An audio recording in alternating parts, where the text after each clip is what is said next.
السلام علیکم۔ ہمارے چینل AS وائس سٹوری میں خوش آمدید۔ سٹوری شروع کرنے سے پہلے آپ لوگوں سے گزارش ہے کہ ہمارے چینل کو سبسکرائب ضرور کریں۔ تو بڑھتے ہیں دلچسپ سٹوری کی طرف۔ میرا نام فضیلہ صابر ہے۔ میں اس وقت امریکہ کی ریاست نیو اڈا کے محکمہ ہوم لینڈ سیکیورٹی میں ایک اعلیٰ عہدے پر فائز ہوں۔ پاکستان میں میرا تعلق ضلع اکاڑا کے نواحی گاؤں سے تھا۔ میری والدہ مجھے جنم دیتے وقت فوت ہو گئی تھی۔ جبکہ میں 6 سال کی عمر کو پہنچی تو میرے والد صاحب کا بھی انتقال ہو گیا۔ جب میرے والد صاحب فوت ہوئے تو میرا بڑا بھائی 11 یا 12 سال کا تھا، اور یقین کریں میرے بھائی نے مجھے یتیمی کا احساس نہیں ہونے دیا۔ میرے بھائی نے والد صاحب کے انتقال کے بعد خود پڑھائی چھوڑ دی اور میری تعلیم کا سلسلہ جاری رکھا۔ والدین کی وفات کے بعد جب ہم بالکل یتیم ہو گئے تو 10-12 دن پھپھو نے ہمیں کھانا پینا دیا اور اپنے گھر میں رکھا۔ میں چونکہ فقط 6 سال کی بچی تھی، ایک دن میں نے بستر خراب کر دیا تو پھپھو نے پہلے میرے بھائی سے سارا بستر اور چارپائی دھلوائی اور بعد میں ہماری کفالت کرنے سے انکار کر دیا۔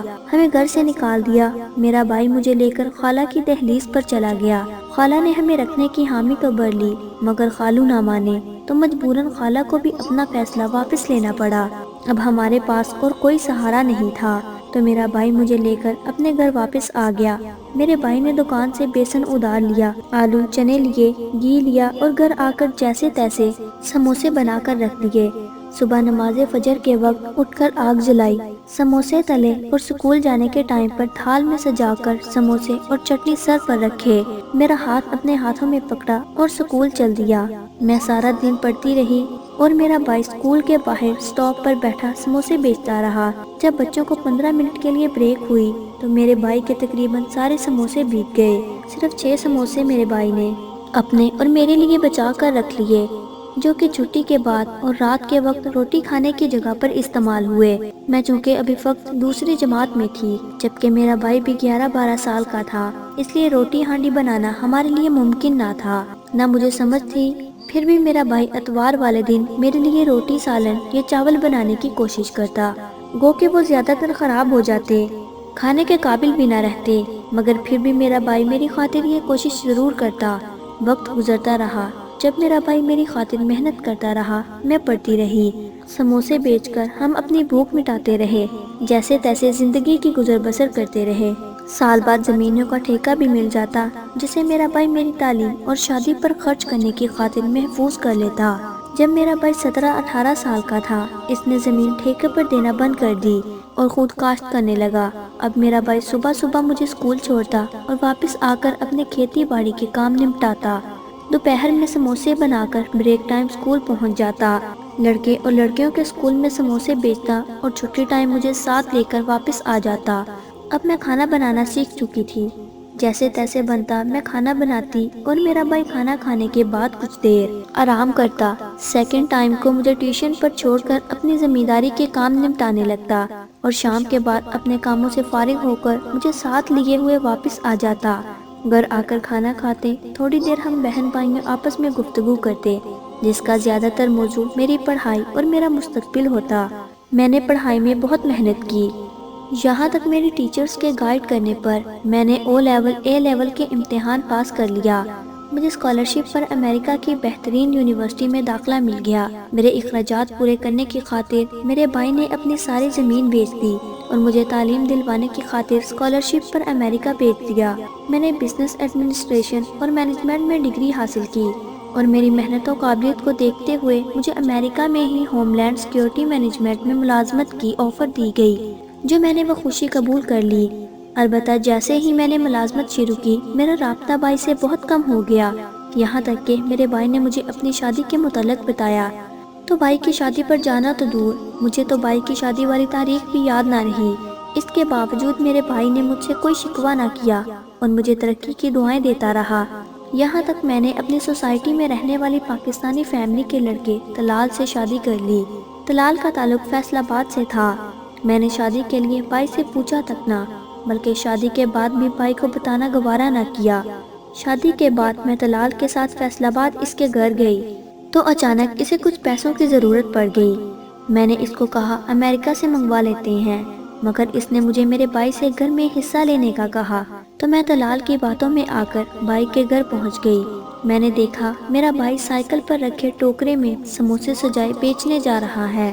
میرا بھائی تو مجھے نہ پہچان سکا کیونکہ میری کامیابیوں نے مجھے بدل دیا، مگر میں نے بھائی کو پہلی نظر میں ہی پہچان لیا۔ جب میں نے اپنا تعارف دیا تو میرا بھائی مجھے گلے لگا کر سسکنے لگا، مگر پہلی بار مجھے بھائی کو بھائی کہتے ہوئے شرم آنے لگی، کیونکہ میرا تعلق اب ایلیٹ کلاس سے تھا۔ اگر مجھے گھر سے حصہ نہ لینا ہوتا تو شاید میں اپنے سگے بھائی کو بھائی ماننے سے بھی انکار کر دیتی۔ مجھے میرے بھائی کے جسم سے پسینے کی بدبو آنے لگی، یہاں تک میں نے سانس روک کر بھائی کو دھکا دیتے ہوئے خود سے الگ کیا، اور پھر جب اپنے شوہر کا تعارف دیا تو میرے بھائی کی آنکھوں میں بھی حیرت اتر آئی۔ وہ پتھرائی ہوئی آنکھوں سے مجھے دیکھنے لگا۔ جب بھائی کے حواس بحال ہوئے تو مجھے اور میرے شوہر کو گھر لے گیا، مجھے اپنی بیوی اور بیٹے سے ملوایا۔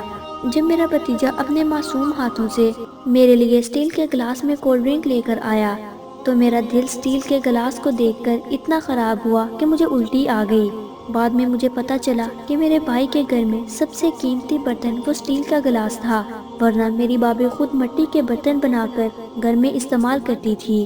گزرے ہوئے کل تک اسی گھر کے در و دیوار سے مجھے محبت تھی۔ میرے بھائی نے مجھے شہزادیوں کی طرح اسی گھر میں رکھا تھا۔ امریکہ جانے سے پہلے میرے لیے یہ گھر نہیں محل تھا، مگر آج مجھے اس گھر سے گھن آ رہی تھی۔ البتہ میرے کمرے میں میری چارپائی پر بہترین بستر لگا ہوا، اور میرا بھائی ہر وقت ہر حال میں میرا بیڈ اور بستر ٹھیک کرتا تھا تاکہ کسی بھی وقت میری بہن آئے تو اسے آرام کرنے کے لیے انتظار نہ کرنا پڑے۔ جب مجھے الٹی ہوئی میرا شوہر میری کیفیت سمجھ گیا۔ اس نے فوراً میرے بھائی سے مدعے کی بات کی، گھر میں سے میرا حصہ الگ کرنے کے لیے کہا۔ میرا بھائی میرے شوہر کی بات سن کر طیش میں آ گیا اور کہا کہ میں نے اپنا سب کچھ اپنی بہن پر قربان کر دیا۔ تم کون ہوتے ہو گھر سے حصہ مانگنے والے؟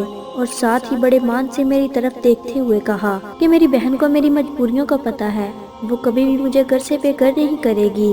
میرے بھائی کی آنکھوں میں میرے لیے مان تھا، جو میں نے یہ کہتے ہوئے توڑ دیا کہ میں اپنے شوہر کے ساتھ ہوں اور اپنا حق لینے آئی ہوں۔ میرے بھائی نے مجھے صاف صاف کہا کہ میں نے ساری زمین بیچ کر تمہاری پڑھائی پر لگا دی، اب گھر میں تمہارا کوئی حق نہیں۔ تو میں واپس آ گئی اور اپنے شوہر کے کہنے پر بھائی پر بٹوارے کا کیس کر دیا۔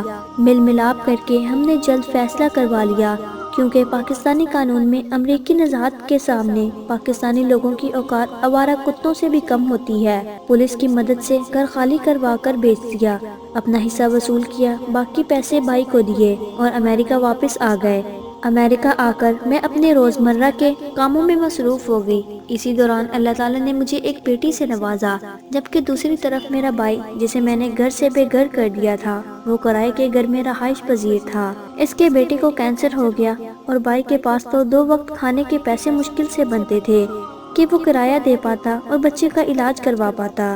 میرے بھتیجے کی تکلیف بڑھ گئی اور علاج کے لیے پیسے بھی نہ رہے، تو دوسری طرف سے 3 ماہ سے گھر کا کرایہ ادا نہ کر سکنے کی وجہ سے میرے بھائی کو مالک مکان نے مکان سے باہر نکال دیا۔